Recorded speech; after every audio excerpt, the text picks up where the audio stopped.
কি হলো তোমার?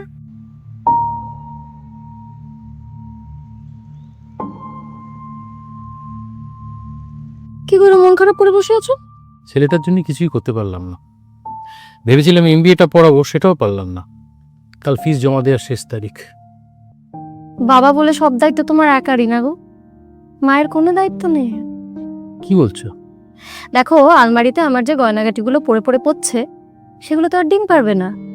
আর যদি পারেও, সেটা নিশ্চয়ই আমাদের সন্তানের ভবিষ্যতের চেয়ে বেশি মূল্যবান নয়।